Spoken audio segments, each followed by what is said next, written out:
자, 보자. 자, 2025년 3월 고1 국어 모의고사 해설인데 이게 지금 자기 학교 내신에 잘 나오는 학생들이 있기 때문에 특히 우리 국기운 관리형 학생들 때문에 촬영을 하는 겁니다. 일단은 지문 먼저 설명을 하고 내용을 쭉 설명할 건데 잘 보시고 지문 관련된 설명할 것이고 요 20번 문제가 정답률이 19%야. 19%. 그래서 너희 학교 내신에서 아마 학교 선생님이 문제를 낸다면 요 문제를 갖고 낼 거고 이걸 잘 이해하고 대비하는 친구가 요거와 관련된 문제를 독서에서 맞을 수 있다라는 거. 문학도 있고 문법도 있지만 그래서 이것에 대해 설명하겠습니다. 일단은 두 지문이야. 공리주의하고 그다음에 효용이론이라는 두 개의 지문이 복합된 것이고, 그치? 자, 일단 간다. 이 공리주의는 먼저 너희가 유튜브에서 보거나 유튜브에서 한번 먼저 검색해서 보는 것도 좋을 수 있고, 그 다음에는 아니면은 이거 우리 윤리와 사상인데 이건 아직까지 안 배웠을 거 아니야? 사탐에서. 그죠? 그래서 유튜브에서 살짝 봐도 되고 아니면 뭐 검색해가지고 봐. 이론은 여기서 지금 막 갑자기 선생님이 윤사와 이런 이론을 설명하는 건 아니니까. 또 하나 이 공리주의에 대해서 여기 써놨지. 여기 공리가 공공의 이익이란 말이 아니야. 이게 공공자야. 이게 그러니까 대중들의 이익이라고 생각하는데 모든 사람의 이 최대 행복이 최대 모두의 행복이 아니고 내가 얻을 수 있는 공리, 이게 공공자거든. 한자로 공공자라고 해서 요공이야. 그러니까 한자가 다르지. 그러니까 공리주의 할 땐 요공자가 아니고 이거는 모든 사람이 다 이득됩시다라는 게 아니라 효용성이 높은 주의란 뜻인 거야. 이거는 철학에서 결과주의라고도 한다. 그러니까 결과적으로 공리, 효용성, 유틸리티, 효용성이 높은 것을 선택하는 게 윤리다. 이거 윤리야. 이거 서양 윤리야. 윤리. 그래서 그게 윤리적으로 합당하다. 우리가 무언가 윤리적인 행위를 선택할 때 공리주의를 선택하자. 그럼 공리가 뭔데? 공공의 이익이 아니고 우리에게 얼마나 효용성, 결과적인 이득이 많은 것이 최고 좋은 거야. 행복의 기준이야. 이게 공리주의야. 알겠지? 그래서 한자부터 먼저 설명한 거고 공리의 실천, 즉 효용의 실천, 효용을 극대화시키는 거지. 그래서 결국에는 이따가도 나오는 게 다 효용의 극대화를 어떻게 하면 선택할 것인가에 대한이고 그 최대 행복의 원리, 최대 다수의 최대 행복. 그러니까 최대 다수라고 하니까 이거 같지만 최대 다수를 다 합친 효용성이 기본 기준이다. 최대 다수의 최대 행복이라고도 하지. 자, 최대 다수의 최대 행복이야. 그러니까 이거는 나 개인의 최대 행복이 아니라 최대 다수인 거야. 이게 기준이고 여기서 효용성이 제일 높은 놈이 제일 좋다.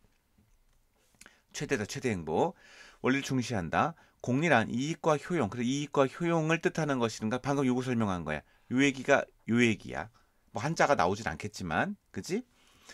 공리주의에서 행복이란 공리를 극대화하는 것, 즉 공리주의의 최대화시키는 것, 즉 극대화하는 것. 그래서 얘도 극대화를 시킬 줄 알아야 되는 것이고 이따가 나오는 20번 문제도 기부를 할 때 그것도 어떤 한 명, 두 명, 세 명, 네 명, 다섯 명, 빵명 몇 명이 기부하는 게 효용이 극대화되는지를 계산할 줄 알아야 돼. 아마도 시험 문제는 그게 나올 수 있어. 그래서 즉 상세와 고통을 피하고 쾌락을 추구하는 것이다. 그러니까 고통이 있으면 마이너스고 쾌락은 플러스고 플러스가 많아야 극대화되니까. 그러니까 고통 피하는 거야. 그래서 행복은 개인의 쾌락만 이거 중요하다. 개인의 행위와 관련된 사회 구성원의 쾌락도 이게 중요해. 즉 개인만이 아니라 사회 구성원의 쾌락도 고려하는 것을 의미한다. 즉 개인 플러스 사회 전체다. 사회 전체다. 이것도 되게 중요한 얘기인 거야. 그러니까 이게 일단 나온단다. 여기까지가 행복이라는 거. 행복은 개인만이 아니라 그러니까 최대 다수 뭐야? 사회. 최대 다수가 누구야 이게? 이게 사회지. 이게 사회지. 필기 잘하고 있니?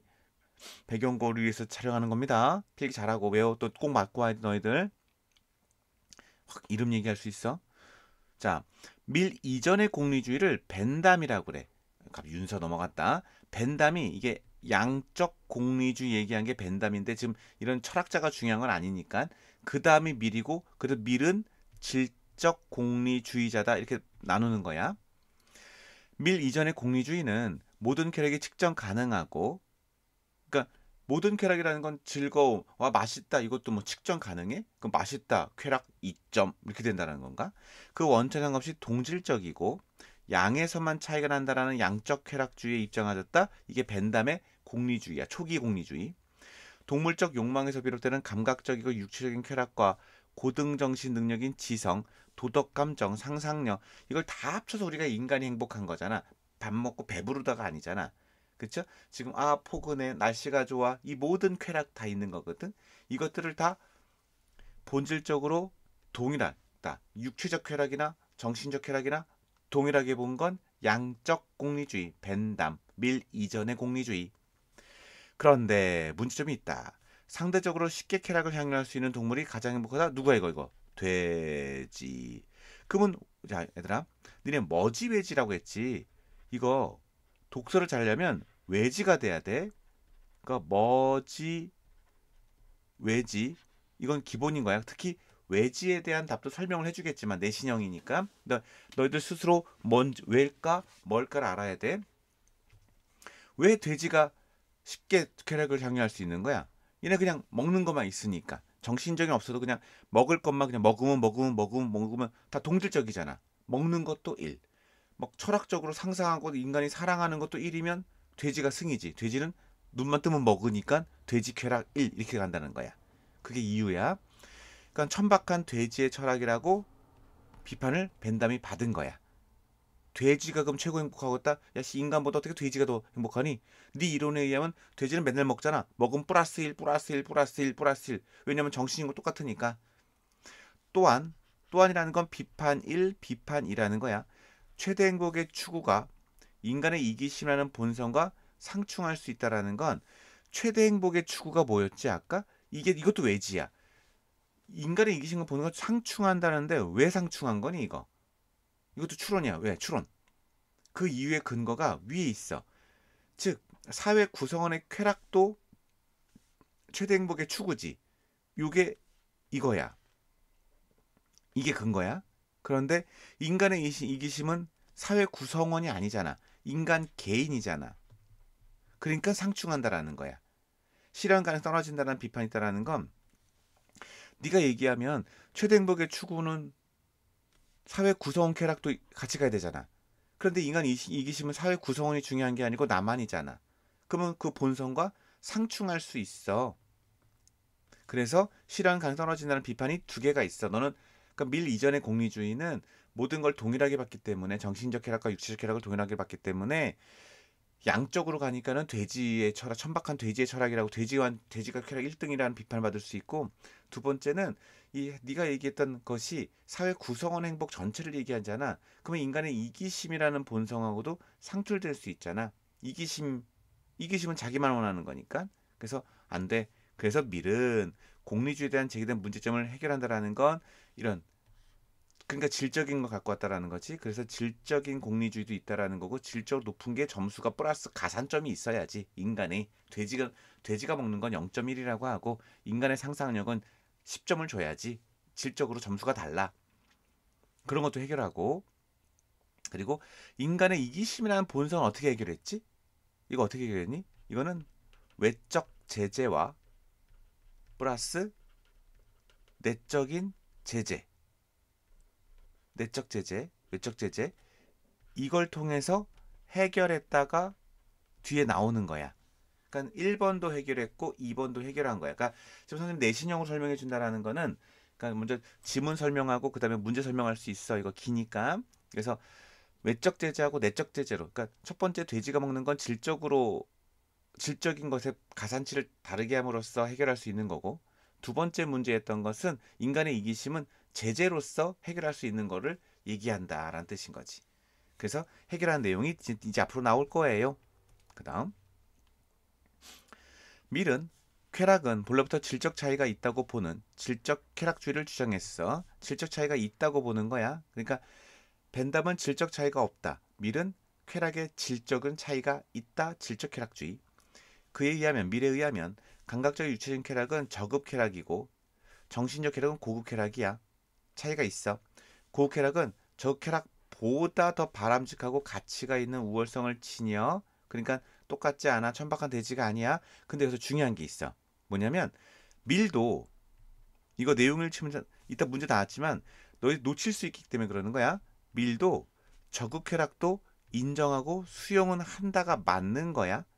이렇게 미리 저극 쾌락의 질적인 차이가 있다고 해서 저급 쾌락을 아예 가치가 없는 것, 쾌락의 덧셈에 쾌락에 합할 때 저급 쾌락을 무시하거나 버린 게 아니야.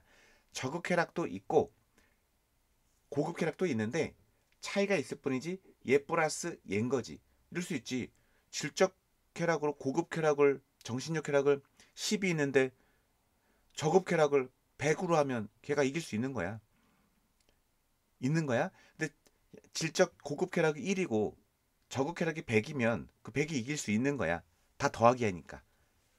아무리 가산점을 많이 해도 그러니까 정신적 쾌락을 많이 하면 좋은데 고급 쾌락을 그게 조금이고 저급 쾌락이 많으면 걔가 이길 수 있는 거야. 걔도 인정을 하는 거니까 이걸 또 인정 안 한다고 할 때 니가 착각할 수 있어서 그래. 인정한다야. 이따 선지 나온다 이거. 그러니까 여기서 너희 선생님이 이렇게 함정을 주면 틀릴 수 있으니까 빨리 필기하고 있어. 필기해야 돼. 이해하고 인출해야 돼 이거.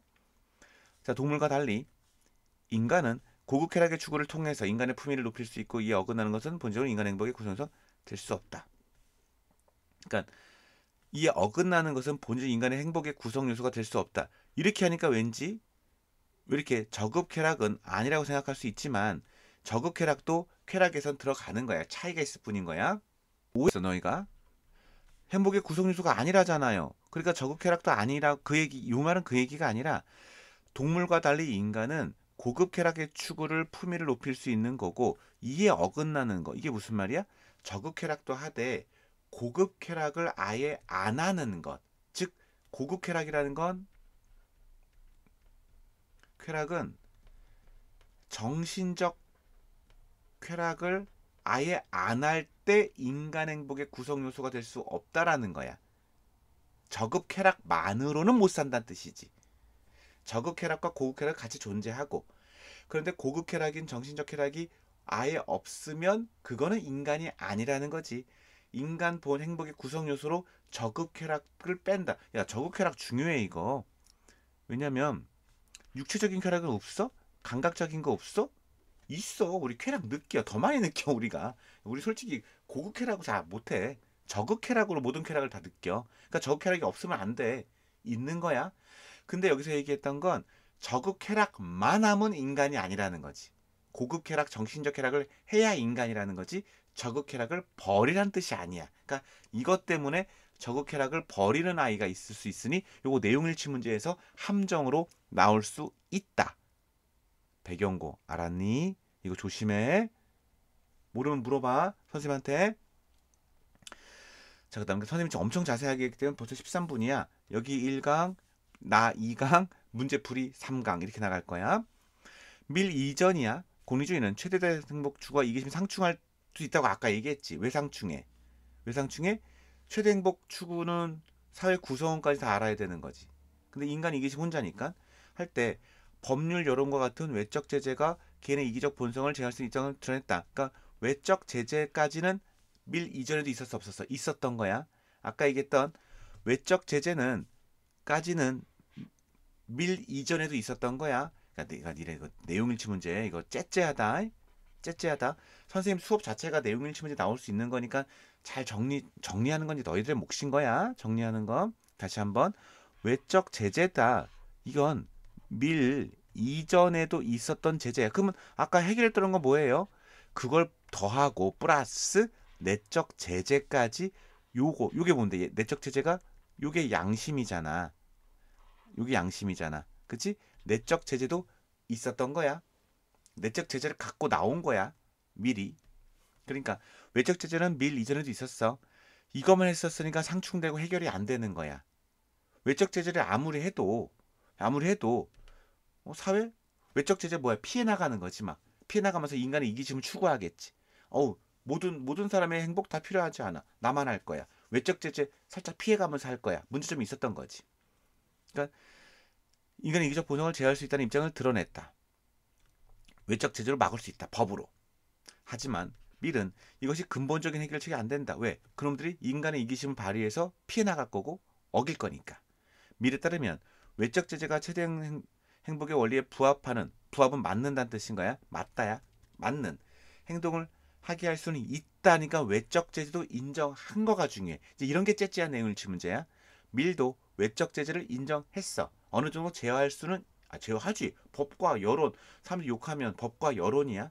둘 다 외적 제재야. 여론도 외적 제재야. 바깥에 있는 거니까. 법과 여론도 외적 제재야. 이것도 제어할 수 있어. 인정했어.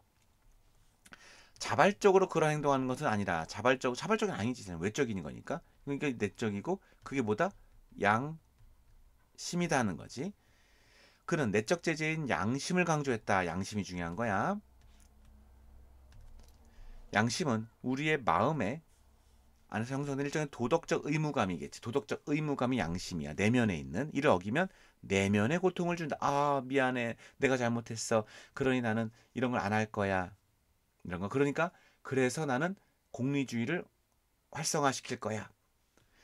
양심은 구성원들과 일체감을 이루고자 하는 타고난 사회적 감정의 토대를 두고 양심을 어기면 사회 구성원들과 어긋나니까. 그러니까 사회 구성원의 내 이득은 좀 줄이고 그리고 내 이득은 좀 줄이고 사회 구성원 전체의 효용성, 공리, 유틸리티 이거를 얻게끔 할 수 있는 것은 양심이라는 거지. 양심은 사회적인 거에 기반을 뒀기 때문에 교육과 외적 제재 등의 후천적 경험을 통해 함양된다. 그러니까 교육으로 할 수 있다라는 거야. 그럼 양심 혼자 되는 게 아니고 양심의 첫 번째 전제는 유대감인 거야. 일체감. 공동체와의 일체감이 마음속에 깔려 있는 게 양심을 발휘하는 1번이고 공동체 일체감이 두 번째는 교육으로도 양심을 함양시킬 수 있다. 그리고 외적 제재로도 양심을 함양시킬 수 있다. 이거 중에 양심을 만들 수 있는 방법 1번 타고날 때 공동체와 일체감이 되고 싶은 마음이 있어. 공동체 어기고 싶지 않으니까 양심이 발휘돼. 학교 교육으로서 양심을 발휘할 수 있어. 세 번째는 외적 제재로 또 내 양심을 드러낼 수 있어. 그 얘기인 거야. 외적 제재 등의 후천적인 경험을 통해 함양된다. 양심이 함양되는 방법. 그 전제와 교육과 외적 제재가 왜냐하면 또 외적 제재가 감히 내적 제재가 어떻게 해? 외적 제재와 내적 제재는 별개야. 양심은 타고난 것뿐이야가 아닌 거야. 타고난 일체감적인 것도 있지만 교육과 외적 제재로 양심은 함양될 수 있다. 이것도 째째한 내용일치 문제를 통해서 그러니까 내신을 외우는 거야 이렇게. 자, 이를 통해 비로소 인간은 자기 이익 지향성을 극복하고 이익 지향성을 극복하고 최대 행복의 원리를 따른 삶을 실현할 수 있다고 자기가 뭐야 이거. 아까 해결할 수 있다고 했잖아. 그러니까 두 개 해결했지. 1번 해결, 여기가 2번 해결인 거야. 아까 돼지에 관련된 해결 1번이고 여기가 상충되는 거 어떻게 해결해요? 양심이고요. 양심은 세 가지 방법. 원래 일체감이고요. 교육으로 함양시킬 수 있고요. 외적 제재로도 함양시킬 수 있는 걸로 내적 제재가 있으니 이걸로 인간의 이기심과 상충되는 것을 해결하면서 최대 다수의 최대 행복으로 나갈 수 있는 거예요. 이게 미래공리주의야. 밀은 외적 제재와 내적 제재를 통해지 내적 제재만 갖고 하지 않았어. 둘 다야. 최대 행복의 원리를 실현하여 사회구성 후생이에요. 후생이라는 단어 중요하다. 후생은 뭐냐면 인간이 살 수 있는 복지라고 그래. 후생을 높이는 건 되게 중요해. 후생은 너희가 살고 있는 삶의 삶의 질을 높일 때 후생이라는 거 후생복지라고 한다 이거. 그래서 우리 실학자들이 이용후생이라고 하잖아. 삶의 질, 복지. 이건 이제 사회 정치인들이 가장 원하는 게 우리 국민들의 이용후생, 삶의 질, 복지를 높인다. 후생이란 말 많이 나온다. 높일 수 있을 것 같고 그러면 공리주의가 인간 윤리의 타당한 기준, 즉 윤리 아까 뭐였어 내가 윤리라고 했지? 윤리의 기준으로 공리주의가 있을 수 있다. 왜? 최대 다수의 최대 행복의 원리를 후생을 높일 수 있으니까 이기심을 양심으로 눌렀으니까 질적인 것을 할 거니까 그러니까 이 공리주의도 인간 추구하는 윤리의 하나의 사상으로 자리매김할 수 있다 이런 뜻입니다.